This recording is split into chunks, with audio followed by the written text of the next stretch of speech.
Halo, saya Hari Suprapto dari Percetakan Praksi Cepat Bagus X untuk Praksi. Saya sedang bersama Bapak Nur Arianto, saya memanggilnya Mas Ari. Kemudian ini saya sekalian nyobain mic baru. Memang tujuannya ingin saya pakai untuk konten ngobrol seperti ini. Nah, saya sedang berada di rumahnya Mas Ari. Ini saya belum tahu juga nih mau ngobrol tentang apa, topik apa. Mas Ari barangkali ada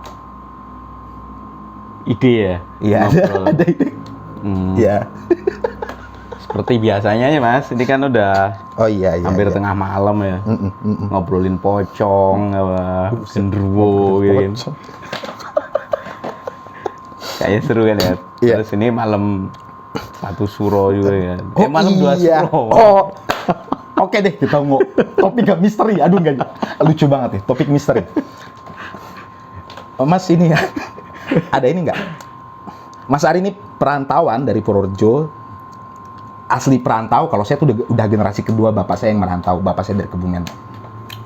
Di kampung suka ini enggak Mas? Ada cerita apa ya? Kan biasanya kalau di kampung saya nih ada loh pertigaan itu, waduh mistiknya luar biasa itu.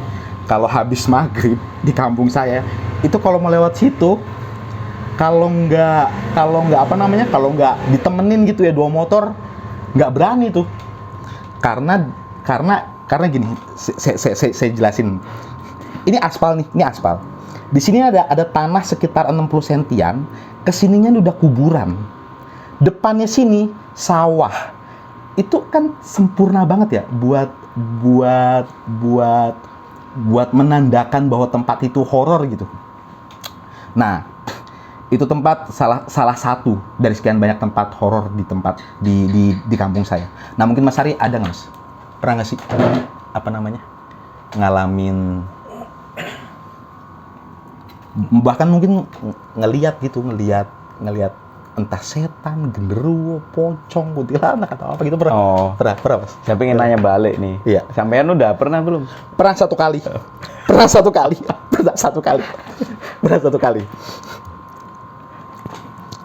Saya ceritain dulu ya. Oh, iya. Saya ceritain dulu. Jadi gini, saya waktu itu masih SD, main petak umpet. Oke, main petak. Di mana itu Mas? Sebutin daerahnya nggak? Oh iyalah di Bekasi. Bekasi Timur. Nah, gitu, Bekasi Timur. Di Jamrut ya. Nah, jadi gini, kan namanya perumahan kan ada gang-gangnya gitu ya. Nah, jadi di sini nih, ini ujung gang satu. Nah, di sini ujung gang lainnya. Nah, waktu itu saya tuh ngumpet di sini. Rame-rame, ada 3 atau 4 orang, saya lupa persisnya ya. Nah, di ujung sini ada pohon seri. Dan saya tahu sepersis-persisnya di pohon seri ini nggak ada ayunan. Saya tahu sepersis-persisnya. Karena, ya mas, setiap hari saya juga main di pohon seri ini. Tapi, di malam itu, ini dari titik sini nih, saya ngelihat ke sini. Ini serius ya. Ada putih-putih berayun, ya kayak naik ayunan gitu. Dan waktu itu saya konfirmasi, konfirmasi. Ya kalau anak kecil bukan konfirmasi lah ya. Saya ngeyakinin diri, saya nanya ke teman-teman saya, lu ngeliat nggak tuh ada yang berayun-ayun gitu di pohon seri? Toh kan kita sama-sama tahu gitu ya, bahwa itu nggak ada ayunan. Dan sampai sekarang ya saya bukan meyakini sih ya. Tapi kalau tadi pertanyaannya Mas Ari tentang apakah saya pernah ngeliat penampakan gitu, saya rasa itu tuh pertama dan mudah-mudahan terakhir gitu. Mudah-mudahan terakhir. Tempatnya masih ada tuh? Masih sampai sekarang. Masih ada? Pohon serinya masih ada? Masih ada sampai sekarang. Ayunannya masih ada? Nggak ada. Nah, ini dia masalahnya. Kenapa itu jadi nempel di kepala saya? Karena ya memang ayunannya nggak ada gitu. Ayunannya nggak ada, tapi kok malam-malam ada yang berayun-ayun di situ. Kan horor banget kan, mistik erotik lah gitu. Itu nggak tahu kelas 2 apa kelas 3 SD mas, saya nggak ngalamin itu. Gimana kalau Mas Ari gimana? Kalau saya yang paling deket nih mas, yang kemarin workshop situ datang, workshopnya Ardon. Oh iya. Nah, itu malah sore-sore kali itu. Sore-sore sekitar jam 9 jam 10-an gitu. Workshop pardon itu kan kotak gitu ya, kotak, terus sebelah kanannya itu kan ada lorong tuh. Iya. Yang buat kerja fabrikasi tuh. Iya kan. Nah, terus musola kan ada di belakang sebelah kiri kan, di belakang kiri kan. Iya. Nah, waktu itu lagi siap-siap mau pindahan, belum pindahan. Di sana itu cuma ada saya, Pak RT, Pak RT sini, Pak RT Rahmat, terus Pak RT sana, sama ada tukang listrik itu 2 orang. Iya. Mas Eko sama siapa gitu, lupa saya. Berlima tuh, sekitar berlima di sana. Nah, saya udah siap-siap mau pulang tuh. Tapi saya pengen sholat isya dulu gitu Mas. Pengen sholat isya dulu. Saya ke belakang tuh. Yang lainnya pada depan tuh, pada depan. Pak RT malah lagi tiduran tuh di bangku yang miring itu, di bali-bali yang miring itu. Iya. Saya ke belakang sendiri tuh.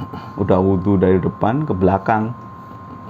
Sampai pojokan yang itu, yang lorong itu. Iya. Pas di pojokan bangunan belakang itu. Iya.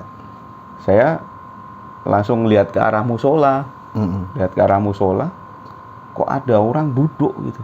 Ada orang duduk, begitu ngelihat saya, dia langsung lari ke dalam kamar tuh. Kan ada kamar tuh. Iya. Ada dua ruangan tuh kan. Iya. Nah, dia langsung masuk tuh ke ruangan yang tengah, langsung masuk ke situ. Itu nyata banget kalau itu. Jadi penampakannya itu kayak orang zaman dulu gitu Mas. Rambutnya cepak, terus telanjang dada, pakai kolor warna hitam yang zaman dulu tuh yang segini, yang selutut. Itu ngelihat saya, kayaknya sih dia ngelihat saya langsung lari gitu. Saya langsung balik arah ke depan lagi, siul. Berarti ibaratnya sepersekian detik lah ya. Sepersekian detik. Jadi saya baru sampai pojokan gedung, ngelihat ke arahnya dia, tek. Dia ngelihat ke arah saya, sempet kayak saling tatap gitu Mas. Saling tatap, dia langsung kabur ke belakang ke dalam kamar. Itu langsung merinding. Nah, gini Mas, terkonfirmasi itu. Itu terkonfirmasi. Sekitar 2 minggu setelah kejadian itu, malam-malam juga tuh, saya ngobrol di samping workshop di rumahnya Pak RT itu, di warung itu, ngobrol-ngobrol. Di situ ada Pak RT, terus ada Ketua Karang Taruna tuh, dua-duanya kan orang situ tuh. Orang situ asli, berarti kan dari kecil sudah di situ gitu kan. Nah, dia cerita tuh. Ini dulu sebelum ada gedung, ada pohon kecapi. Ditebang, terus nah yang nebang itu jatuh, meninggal di tempat gitu. Nah, mayatnya itu pas digotong, darahnya tuh ngocor-ngocor katanya sepanjang jalan dari lokasi itu sampai ke rumahnya. Wow. Itu ngocor-ngocor jalannya. Orang si Pak R itu ngomongnya darahnya udah kayak kambing disembelih gitu. Berarti kan deres ya ngocornya tuh. Itu meninggal tuh. Nah, terus saya tanyain, orangnya seperti apa gitu. Orangnya mirip si Kedok nih. Si Ketua Karang Taruna itu. Orang Ketua Karang Taruna itu orangnya kecil, tinggi, rambutnya cepak gitu. Di Pak RT-nya bilang mirip si Kedok nih orangnya. Saya bilang, saya kayaknya udah ketemu gitu. Nah, yang tadi itu saya ceritain lagi tuh. Perawakannya kayak si Kedok itu. Gitu Mas. Nggak lama, saya langsung bikin selamatan tuh di bengkel. Iya. Tapi bukan karena itu ya, karena memang kebiasaan kita kan sebelum nempatin rumah baru atau nempatin kontrakan baru gitu kan. Ada selamatan dulu lah, ngundang warga sekitar buat doain kita gitu. Gitu Mas. Ini bareng kita ada juga sebenarnya di belakang kamera namanya Ipin. Saya manggil nama aslinya Arifin, tapi saya manggilnya Ipin. Nah, Pin, lu ada nggak cerita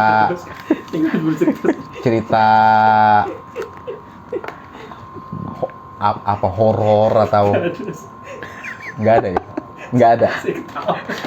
Nggak ada ya. Ada mungkin, cuma dia masih malu-malu gitu buat menceritakan. Jangan-jangan lebih horor ini daripada kita berdua ceritanya. Kalau ini Mas, ini gimana ya? Saya kan juga udah berapa kali ke kantornya Mas Ari nih, Ardon tuh. Di daerah Bekasi juga, di daerah Bantar Gebang. Waktu pertama datang ke sono, ya saya mah nggak ngerti sebenarnya, nggak ngerti begitu-gituan, nggak bisa ngeliat, nggak bisa apa, saya nggak tahu apa-apa.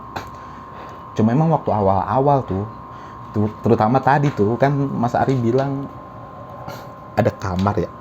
Dulu tuh masih ada pohon pisang di belakang. Iya. Terus masih rimbun lah belakang itu. Kalau sekarang kan udah saya bersihin tuh. Iya. Pohon pisang udah nggak ada. Terus kalau sekarang kan malah lagi dipelur tuh. Kayaknya sudah lebih nggak lembab dari sebelumnya gitu. Terus itu kan sekitar ada 2 tahun gedung itu kosong. Kosong. Mas. Iya. Gitu. Terus tadinya kan di sekeliling itu rumput tebel itu. Tinggi-tinggi, kita babatin kan. Gitu Mas. Kalau sekarang sih kayaknya sih udah nggak ada ya. Tadi sebelum pulang, Tadi banget. hari ini, Iya. saya kan pulang jam 8 tuh dari bengkel. Nah, mati lampu tuh. Sebelum maghrib itu mati lampu. Iya. Terus saya sembahyang maghrib sendirian di belakang, nggak ada masalah. Oke. Nggak berasa apa-apa gitu. Iya, Padahal iya. lagi mati lampu tuh. Iya. Gitu. Oh, berarti udah aman. Iya. Iya, Mungkin iya. ya. Saya ngerti maksud Mas Ari. Maksud Mas Ari gini kali ya. Kan kalau kita ke tempat-tempat yang mencurigakan, kita tuh kayak disergap. Apa ya, kayak disergap. Nggak tahu apa perasaan kita doang gitu. Cuma kalau saya sih ngerasanya ya, kalau kita datang ke sebuah tempat terus ada rasa gimana gitu, saya rasa ya memang ada lah di situ, ada penunggunya. Nah, mungkin maksud Mas Ari tadi ngerasa bersih lah gitu ya. Iya. Nggak ada perasaan gimana-gimana gitu ya. Saya mau balik lagi soal kamar yang tadi Mas Ari bilang. Tadi kan Mas Ari bilang ke musola, terus ngeliat orang, terus orang itu lari ke dalam kamar. Ini buat kalian, kalau kalian tahu ya kamarnya itu emang, aduh, serem banget sih Mas. Saya waktu pertama juga datang ke sono, udah mana kosong. Apalagi waktu pertama-tama banget tuh, belum ada lampunya, buset. Itu apa ya? Kalau kerja di tempat dia tuh, di tempat baru itu kayaknya aduh. Tanggung jawab untuk mengatasi ketakutannya tuh lebih besar gitu daripada substansi pekerjaannya. Saking seremnya. Lalu aduh, nih kalau soal tempat kerja sebenarnya saya juga ada sih Mas. Ya di kios itu, cuma gimana ya? Oh, di praksi. Ya diceritain nggak ya? Oh. Jadi Nggak apa-apa sih Mas, nanti kalau viral kan banyak pengunjungnya. jadi di tempat saya, di kios saya tuh kan ada mesin potong. Di belakang mesin potong itu udah jadi cerita umum dah. Ada perempuan di situ, ada jin perempuan di situ. Nah, kadang-kadang memang suka, bukan ganggu sih ya, suka nunjukin eksistensinya. Kayak bulan lalu, saya lupa persisnya, entah Januari, Februari atau Maret gitu. Ada teman saya tidur di situ, terus malam-malam ada yang nangis gitu.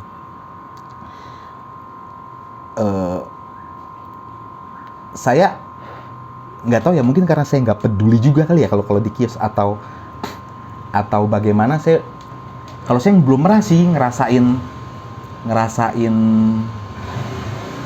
ada apa gitu Mas di situ. Tapi teman-teman lain mah udah tahu gitu Mas. Udah tahu ada kelebatan gitu di situ. Kalau saya sendiri sih yang kadang-kadang sampai subuh kerja gitu di kios. nggak pernah ngelihat. Tapi gini sih Mas, kalau hal-hal seperti itu ya, penampakan seperti itu, makin kita yakini itu makin nyata. Serius, makin kita yakini makin nyata. Misalnya nih, Iya. di tikungan sana tuh, di pohon itu ada yang nunggu perempuan misalnya gitu. Iya, iya, makin iya. kita yakini makin nyata itu. Iya. Tapi kalau kita cuek aja nggak ada masalah.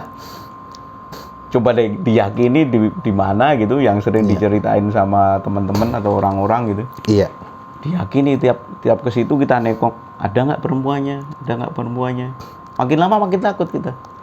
Jadi kayak makin nyata gitu, Mas. Kayaknya gitu sih. Tapi memang bener sih, Mas. Jadi saya tuh dari dulu kan sering pulang malam gitu. Iya. Mau kerja, mau main, sering pulang malam lah gitu lah. Mulai dari sekolah di Purworejo sana, sering begadang gitu. Nah, balik lagi yang di kampung sampean itu, Iya. di kampung saya juga ada yang semacam itu. Iya. Saya nggak berani tuh lewat situ. Tapi itu bukan di kuburan. Kalau di kuburannya saya berani lewat. Sampai kuburan berani saya lewat. Tapi di situ itu saya nggak berani. Maksudnya udah jauh dari kuburan. Udah jauh dari kuburan, malah dekat rumah saya. Itu biasanya ada ini tuh, kalau nggak pohon gede. Iya, pohon gede. Iya tuh ada apa namanya, bukan petilasan. Apa sih kalau pohon tua gitu? Ada istilahnya tuh. Tapi saya lupa namanya apa. Di kampung saya pun ada juga begitu. Nah benar Mas. Kan di kampung begitu ya. Terus ngerantau ke sini. Sama nggak sih rasanya gitu? Kalau gini ya, saya kebetulan besar di Bekasi. Memang saya cenderung kurang terpapar sama berita, sama cerita-cerita begitu tuh. Yang di sono ada genderuwo, di sebelah sono ada pocong, kuntilanak. Itu saya memang kurang ini Mas, kurang terpapar Mas karena tinggal di sini. Tapi giliran saya pulang kampung, waduh, udah cerita segala macam dah tuh, udah apa baik dah tuh diceritain di kampung saya, di segala macam titik ada aja tuh kayaknya penunggunya. Ditambah gini. Ya namanya perkampungan ya. Kebun masih banyak gitu. Jadi berita-berita itu sangat mendukung dengan kondisi di lapangannya. Contoh nih, di kampung saya, yang tadi itu di awal saya ceritain tuh, yang ada jalanan yang habis maghrib nggak ada yang berani lewat. Di dekat situ nggak nyampe jarak 200 meter, tahu nggak ada apa? Ada kuburan sinden, Mas. Itu gimana nggak tambah serem coba? Ada kuburan sinden dan kuburannya tuh solo single sendirian di tengah sawah. Itu kan nambah misteri gitu. Dan ya kalau kita mau pulang atau mau kemana gitu ya memang harus lewat jalan situ. Jadi di kampung saya tuh sangat mendukung, beritanya begitu, kondisi lapangannya begitu. Nah kalau Mas Ari setelah kesini, apakah masih ke bawah gitu Mas? Apa berita-berita efek ketakutan di kampung apakah terbawa sampai ke sini, mitos-mitos yang ada? Enggak sih. Di sini mah udah biasa aja. Enggak, ya? biasa aja. Udah biasa aja ya. Lebih takut begalnya sih kalau di Bekasi.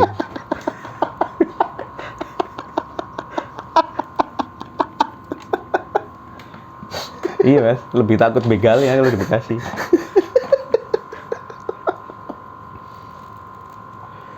Tapi berbeda juga Mas, kalau memang yang asli orang Bekasi, memang yang dari kecil tinggal di Bekasi beda. Ya kayak saya. Nah kayaknya perlu ngobrol nih sama Ipin, dia kan. Saya dari Jakarta Mas. Oh iya sih. Ada nggak cerita-cerita begitu?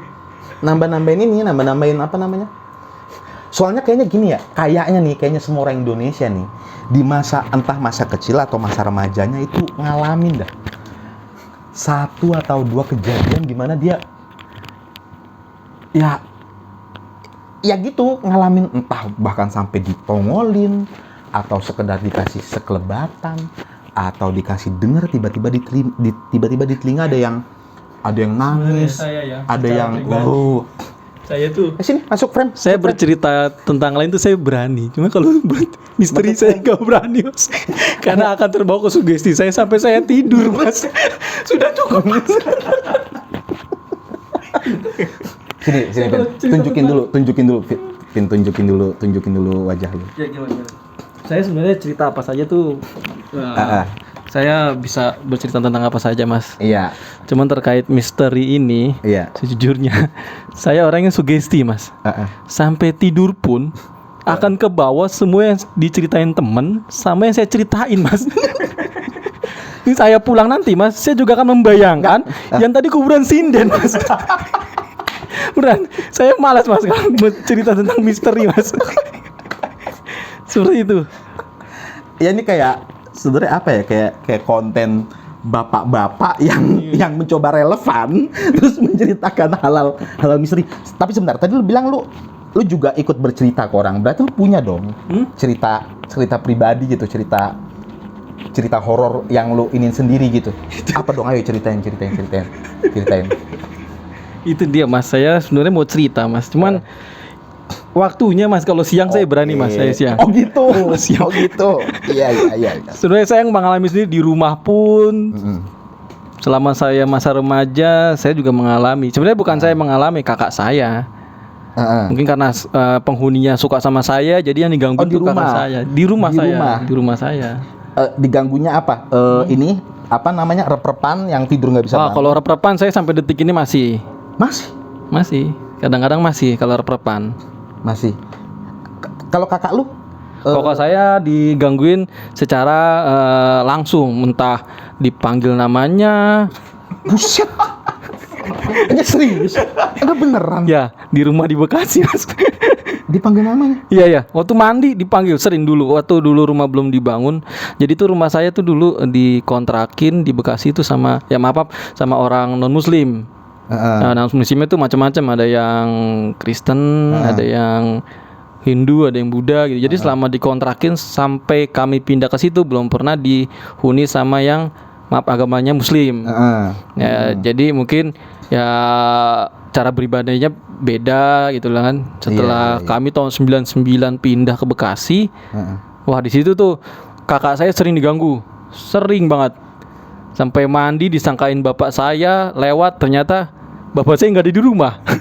Anjir. Gitu. Umur lu berapa? Umur kakak lu berapa waktu? Dulu waktu pindah ke sini saya tuh umur 9 tahun, kakak saya umur 13 tahun. Umur 13. Nah, sampai SMA tuh masih diganggu tuh kakak saya tuh. Sering. Ini saya jadi panjang mas ceritanya. Nggak apa-apa. Saya sugestinya kuat Sampai sampai SMA tuh. Iya, sampai SMA betul, sampai SMA. Nah, terakhir akhirnya dibersihin tuh rumah tuh. Dibersihin ya, manggil pengajian, manggil ustadz. Emang situ. Bentar. Umur 13 berarti kan setelah SMP. Ya, betul. Terus sampai akhirnya ngambil keputusan untuk dibersihin itu berapa tahun kemudian? 3 setelah tahun. 5 tahun ya, 5 tahun. Oh, iya. Kenapa waktu itu akhirnya kok karena ini saking nambah. Ibu saya tuh orangnya nggak percayaan. Oh. Yang maksudnya yang penting ibadah gitu loh. Penting ibadah, rajin sholat, dibacain Quran. Nah, ibu saya masih memegang teguh seperti itu. Iya. Sampai suatu titik saya tuh kecelakaan tuh. Kecelakaan saya sampai kelindes truk lah ibaratnya gitu loh. Itu saya kelas 2 SMP. Nah, mulai dari situ ada yang bisa ngelihat sih, katanya ada yang senang sama saya diikutin terus gitu loh. Iya. Tapi senangnya bikin saya celaka. Nah, kebetulan sih emang ada anak cewek di situ di rumah. Maksudnya anak cewek di rumah? Cewek itu mas. Jadi, maksudnya anak cewek di rumah? Ada wanita di penghuni. Oke. Ini dia yang manggil kakak lo? Ya, jadi ada 2 di situ. Oke. Yang satunya katanya gede gitu sih katanya. Badannya gede, itu yang suka gangguin kakak saya. Yang suka gangguin saya tuh cewek, cuman gak gangguin sih. Nempelnya seneng bikin saya celaka. Makanya dulu saya tuh sering jatuh, kecelakaan yang nggak tahu sih kata orang lah ya dulu ya. Mau tiap olahraga apapun yang saya ikutin pasti saya cedera. Naik motor kecelakaan, jatuh gitulah. Nah setelah itu baru deh tuh inisiatif buat didoain, panggil guru lah, panggil guru. Bentar, tadi kan yang ngalamin kakak lu tuh. Kakak saya. Nggak, ya kebayang ya horornya minta ampun ya. Lagi mandi, atau kita ngerasa bokap kita lewat ternyata bukan bokap kita gitu. Kan horor juga gitu. Apalagi dipanggil namanya di kuping gitu. Sorry, nama kakak lu Nisa. Nisa. Apa? Tuh dia teriak mas, dia Teriak. ini bapak nggak ada kok. Wah langsung teriak deh itu. Langsung teriak, makanya saya dengar juga kan. Lagi di kamar mandi. Iya. Coba ceritain, lagi di kamar mandi. Kamar mandi. Terus Mbak Nisa tuh ngerasa bokap lu lewat. Iya. Bokapnya lewat. Karena dulu gini, kamar mandi dulu waktu pindah tuh pintunya belum full, jadi setengah. Oke. Nah, jadi kan secara nggak langsung tuh bisa kelihatan gitu loh kalau orang lewat. Oh, palanya doang berarti kelihatan ya? Iya, dari belakang. Aduh, saya merinding nih, Mas. Iya. Seperti itu, Mas. Lu ada di situ saat itu? Saya di ruang tamu. Terus yang ngasih tahu bahwa bapak nggak ada, siapa lu? Tuh kalau nggak adik saya, ibu saya lupa itu. Saya kelas 3 SD. Antara itu. Enggak, berarti senyata itu ya, seril itu ya. Ya. Mbak Nisa ini ngeliat bokap kalian gitu ya. Ya, betul. Senyata itu ya. Tuh sering kakak saya yang paling sering ditongolin secara langsung ya, ibaratnya itu ya. Kalau saya secara suara kalau saya sih di rumah. Suara gimana maksudnya? Ada yang manggil malam-malam. Ada yang kadang-kadang bikin suara gaduh gitu loh. Coba bisa dicontohin nggak? Manggilnya tuh gimana? Di telinga tuh gimana kedengarannya? Kayak lirih, lebih ke lirih. Ipin. Gitu. Manggilnya gitu ya. Karena dulu di depan rumah ibu saya itu kan tuh jalan raya kali yang kemarin tempatnya mau nikahan saya itu kan. Iya. Itu dulu tuh pohon mangga, pohon pisang itu ada di situ. Dan terakhir kali itu tahun 2014 setelah bangun rumah, itu tukang dikerjain.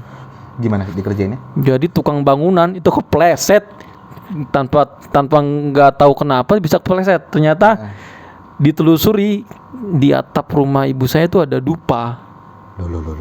Nah itu flashback, ternyata kan yang ngontrak rumah saya kan dulu kan yang non muslim. Mungkin dulu pernah berdoa di atas ketinggalan. Nah tukang bangunan ini asal mindahin dibuang. Kepleset seminggu cuti tukangnya. Jadi setelah ada 10 tahun tuh baru ketahuan ada dupa. Ya 10 tahun. Setelah 10 tahun baru ketahuan ada dupa. Betul Mas. Saya merinding nih. Bentar. Enggak, gua mau lanjut. Ini gue langsung banyak nanya nih. Pertama, tadi lu bilang sebelum lu cerita gini, lu bilang lu kebayang-bayang ya? Iya. Apakah ini efek dari bertahun-tahun tinggal di rumah itu? Mungkin. Begitu. Atau bukankah justru sebaliknya ya? Karena sudah sering gitu. Berpapasan dengan hal kayak gitu, akhirnya jadi biasa-biasa aja gitu. Enggak ya? Enggak. Malah bikin nambah. Nah, saya malah nggak tahu sih, tahu jeleknya, nggak tahu bagusnya ya.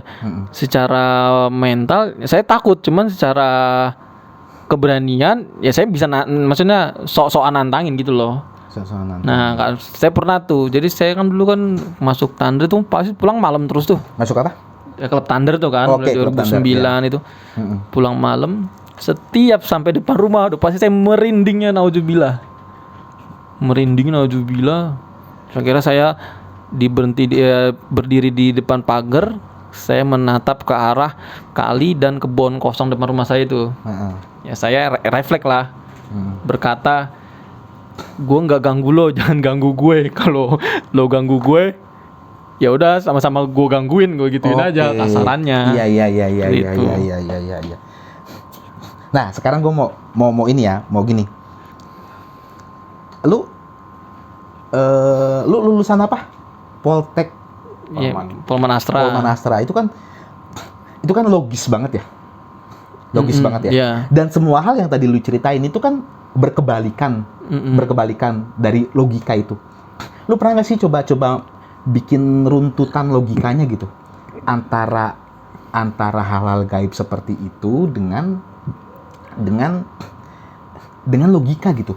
Kan banyak kan orang yang enggak, kayak tadi tuh yang cerita kepleset, itu mah lalai, atau pas tadi kakak lu yang liat bokap lu lewat, itu mah halusinasi sesaat gitu. Kan banyak tuh yang kayak gitu, yang ngasih argumentasi seperti itu. Nah, lu pernah nggak sih menyandingkan antara kejadian yang lu alami dengan logika yang menurut lu ya lu jadi menyangkal lah, denial gitu? Pernah?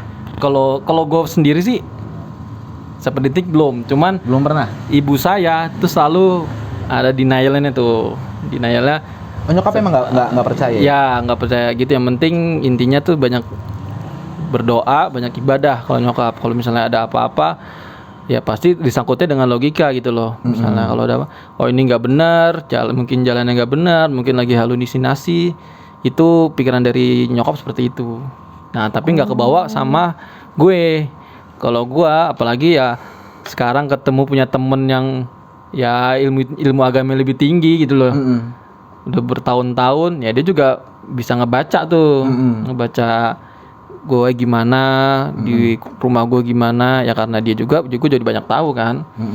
Dia juga tahu historical rumah gimana, tinggal nanya sama dia, ya dia tahu tuh, oh ini emang harus gini, tuh harus gini, ya udah, ya itu yang gue jalanin aja. Itu mas. Jadi nggak pernah itu ya, nggak pernah lu, kayaknya nggak mungkin deh. Nggak Pernah nggak pernah mencoba berpikir seperti itu, nggak pernah. Nggak pernah. Tapi unik juga, biasanya kan nyokap yang lebih percaya sama hal-hal seperti itu ya. Iya, makanya nyokap enggak tuh. Tapi unik Gue juga. Karena ini ya nggak tahu ya, karena kan didikan nyokap sama bokapnya beda ya. Nyokap kan didikan di mes tentara tuh, ya mungkin semuanya coba logika kali ya. Di Bandung tuh kan. Iya. Jadi didikan dari kecil, ya seperti itu mas. Ternyata Saya nggak mau cerita mas. Saya tuh, ini kontrakan saya belakang kuburan mas. Oh gitu. Sampai tuh saya pulang lewati mas. Jam 12 lagi. Itu paling anti mas. Tapi ini ya, nggak tahu, nih bukannya gua sok-sokan atau menantang nih. Nggak apa-apa. Memang nggak nih, saya mau cerita ya satu ya. Yang tadi di awal. Tempat itu kalau udah mau maghrib itu udah jarang banget orang mau lewat gitu. Tapi karena waktu itu saya bete mampus, waktu itu saya akhirnya bukan memberanikan diri. Waktu itu saya nggak ada pikiran berani, takut enggak. Udah pokoknya saya jalan kaki loh situ, mau ke tempat saudara saya. Jalan kaki loh, saya jalan kaki. Dan saya tahu tuh semua cerita-cerita tentang tentang jin-jin itu saya tahu. Tetap aja saya jalan, kisaran jam 9 malam lah. Jalan, tentu sendiri dan gelap, saya jalan kaki dan beneran loh. Di sebelah kiri saya ada suara orang. Beneran, ada suara orang. Nah, waktu itu saya nggak tahu apa yang terjadi sama diri saya waktu itu, tapi keputusannya saat itu adalah saya nyamperin sumber suara. Saya samperin. Yang pertama saya lihat cahaya. Jadi ada cahaya gitu. Terus makin saya deketin, ternyata orang nyari kodok. Saya kebayang kalau waktu itu saya langsung kabur ya. Iya, kan ada suara orang ngobrol. Ya. Saya kabur tanpa saya perhatiin gitu. Saya liatin bener gitu. Mungkin itu akan saya menyebarkan berita tentang bahwa saya didatengin, dikasih penampakan jin atau apa gitu. Dan apa namanya? Ya waktu itu begitu keputusannya, pokoknya saya lihat aja. Saya lihat itu orang nyari kodok, ada 2 orang. Kan pakai lampu tuh kalau nyari kodok tuh, dan mereka berdua yang ngobrol gitu, yang ngobrol. Itu seingat saya ya, waktu itu mereka berdua nggak nengok mukanya ke saya gitu. Kalau dia nengok ke saya yakin dia teriak gitu. Tahu-tahu kok ada orang dari atas ngeliat gitu. Nah, tadi sebenarnya gue mau ngejar bagian itu sih. Ada temen yang bisa ilmu agamanya lebih tinggi, terus